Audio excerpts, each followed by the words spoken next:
I spent several years chasing an evil genius named Avraham Eisenberg. And ladies and gentlemen, we got him. My reporting led to the FBI arresting him and charging him with one of the largest crypto exploits in history.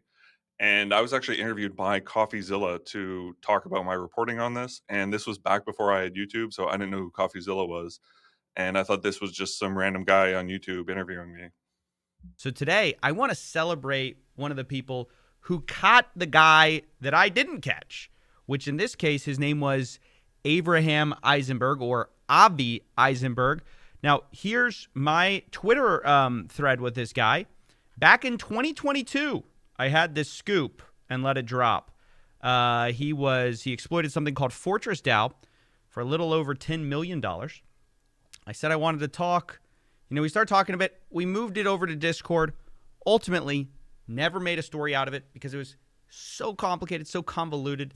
And frankly, I had other stories going on. Not to make excuses, but that's just the truth. Meanwhile, somebody named Christopher Brunette did cover the Avi Eisenberg story, showed how he stole tens of millions, then later showed how he stole $100 million plus in something called Mango Markets. Well, I would say that Avraham is probably the smartest person that I've ever spoken to. Everyone agrees he's a genius, and I spoke to him about a dozen times and hung out in chat rooms with him, trying to keep tabs on him. And everyone agrees that his IQ is at least 140. He's able to talk about theology, philosophy, finance, economics, game theory, and computer code. He's a master whiz at computer code. And unfortunately, he used his talents for great evil because this story takes a very, very dark turn. It's so dark that I can't even talk about it explicitly on YouTube. But let's start at the beginning because to get a sense of who Avraham Eisenberg is, he grew up in a Orthodox Jewish community in New York and dropped out of high school at the age of 16 because he was too smart for high school and anti-authoritarian, so he dropped out. And he started a Amazon reselling business where I'm pretty sure he made millions of dollars on Amazon before he was banned. He got banned for some reason. And after he was banned on Amazon, what he did is he turned his focus towards crypto. This was like 3 or 4 years ago, 5 years ago. And this is when like all the crypto markets were booming and crypto scams were booming. And so he focused on that full time. This story is still actually going on in 2026. It's still evolving. But my first reporting on this was back in 2022 when I wrote an article called Anatomy of an Alleged DAO Scam. Anonymous whistleblower group says that Avraham Eisenberg scammed millions of dollars from them. And just a quick side note here, the best way to support my work is by subscribing to my Substack. I don't have a Patreon, but my Substack is kind of like a Patreon because people there pay me $6 a month. And I'm not going to monetize on YouTube by selling you beef tallow or pillows or AI tools. The Substack, which you can find linked in the description of this video, is the best way to support my work. And so this article, it was called Anatomy of an Alleged DAO Scam. And what a DAO is a decentralized autonomous organization. So it's kind of like a pool of crypto funds where everyone pools their money together to create like a crypto hedge fund. This is what Avraham Eisenberg started. The name of the DAO that Avraham founded was Fortress DAO, and it was called Fortress because it was medieval castle themed, which was like the unique gimmick. And depending on how much you invested in this DAO, you could become a knight or a prince or a wizard or a cleric. And 6,000 people bought into this scam and gave Avraham $14 million. And I published a whistleblower report from one of those people who were scammed. And it's very technical. I'm not going to get into the technical details, but basically what happened is that Avraham promised those investors that it was decentralized. So everybody had a vote on what the pool of capital did. But in reality, it was totally centralized to Avraham. He was the only one that could do anything with the money.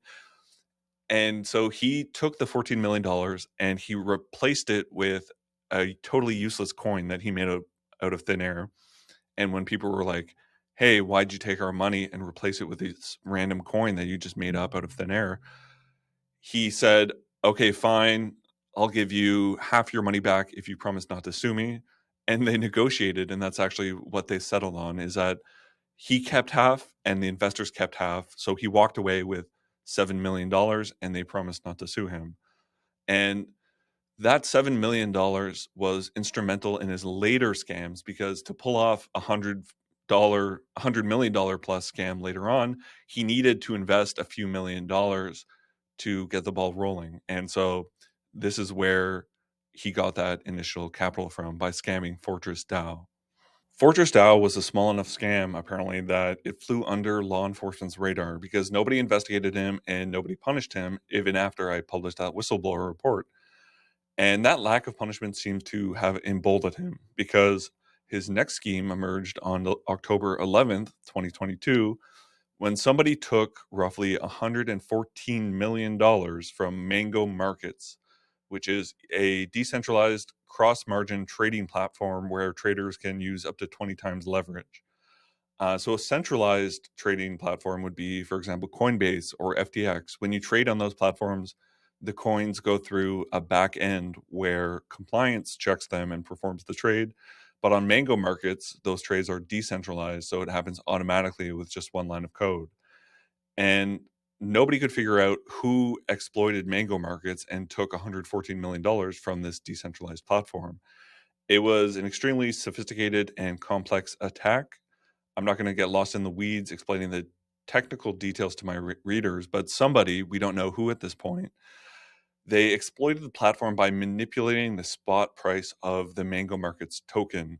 So the hacker took a long leveraged position using Mango Markets, allowing him to access like 20 times leverage. So he inserted like that $7 million, and he turned it into hundreds of millions of dollars in leverage. And by doing this, he proceeded to prop up the spot market price and the theoretical value of Mango Markets token using his long position. So he like took the hundreds of millions of dollars that he had access to, and he pumped up the token. And then with this newfound account value, which is now, he pumped up the token to where it's worth $400 million, he was able to borrow against that position. And when he borrowed against that position, which he leveraged, he just withdrew all the funds that he borrowed. And that made him a net profit of $114 million. And nobody could figure out who did this exploit. It was a mystery. And so the FBI were looking into it, CoffeeZilla was looking into it, all the mainstream media was looking into it, and nobody could figure out who did this crazy attack on Mango Markets. And the way I caught him is that I shared a Discord server with him where I was watching him trade. And in that Discord server, he was bragging about in Minecraft. He explained the whole attack in Minecraft, where he's saying, I'm looking into this 9-figure payday on the Minecraft chain, and here's how I'm going to do it. Here are all the technical details of how I'm going to do it. And he actually was musing how he would spend all the money. He's saying, oh, I'm planning to leave it to all my kids when I die. He was bragging. He was bragging on a public Discord server, and there was only like a couple dozen people in the server. I was one of them.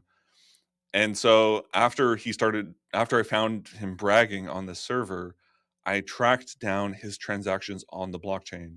So this screenshot shows $7.5 million, which he got from Fortress DAO, going to the Mango Market exploiter's address on Solana through Circle to Eisenberg's Ponzi Shorter.eth Ethereum address. That's what he called his wallet.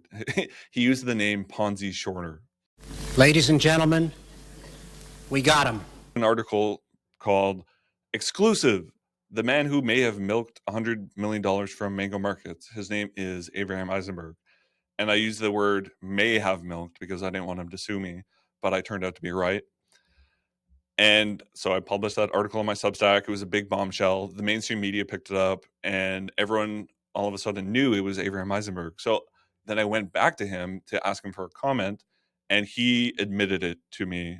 He gave me like this long technical explanation of how he performed the attack. He was bragging about it, basically. He was very excited because he wanted to be famous. The exact same day that I doxed Avraham on Substack, he flew to the country of Israel. He took refuge in Israel because he thought he was untouchable there. And that's where he spent the next 2 months. But on December 27th, 2022, he got cocky and flew back to America for tax purposes. He needed to live in Puerto Rico for tax purposes. So upon touching down, as soon as his flight landed, the FBI arrested him.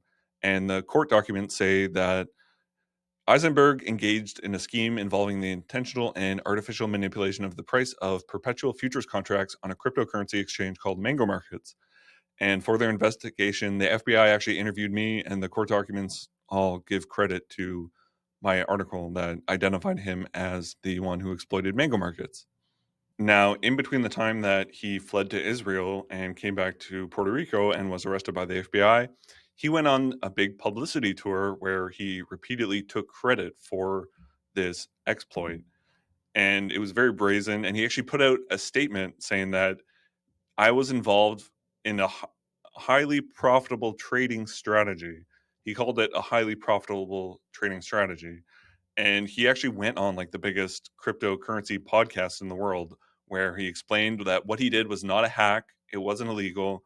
This kind of thing happens a lot in DeFi where there's kind of an intent behind the code and then a way that the code actually works that differs from that intent. And as we just mentioned, some people would have said what you did was a hack or market manipulation. You called it a highly profitable trading strategy. So in general, how do you view these events when the way the code actually functions is different from the intent? So first of all, I think a lot of these, just speaking in generalities, sometimes it's very unclear what the intent might have been. Sometimes the code doesn't match the docs. Sometimes the docs say something and it's just not implemented. And sometimes the code does exactly what was intended. It's just that what was intended isn't what anyone wanted, which is, there's a couple of different lines, like for a lending platform, they're willing to lend at whatever the price of the token is. There's no intent that this it kind of explicitly depends on what the current price of the token is. There's no intent that the price of the token should be non-volatile. There's no. It's hard to say. Oh, the intent was that the token price should never change. I mean, crypto prices change all the time, so it's kind of hard to even define where your intent is in some of these cases. I kind of would partly reject the premise here. This argument that the code functioned exactly as it should have, therefore code is law, was Avraham's entire argument during the court battle, which lasted several years. So he was arrested on December 2022, and then in 2023, he was charged with commodities fraud, commodities manipulation, and wire fraud in the Southern District of New York. In 2024, following a 9-day trial, he was convicted on all charges. And then in 2025, that conviction was overruled due to a technicality where the judge ruled that the government failed to establish proper legal venue in the Southern District of New York. And then in 2026, just a few months ago, the government is now appealing that overruling. And so they're still fighting over whether code is law in court. And this case is becoming the foundational case in the evolving and still kind of gray area of cryptocurrency law, where they're not entirely sure still what qualifies as a hack or an exploit or whether code really is law. This case will determine that. I promise you a dark twist in this case, and here it is. Upon arrest, the FBI discovered 1,274 items of child sexual abuse material on the electronic devices of Avraham, including things so graphic that I can't even repeat them here. But this was not a borderline case. This was 1,274 items of graphic child sexual abuse material on his devices.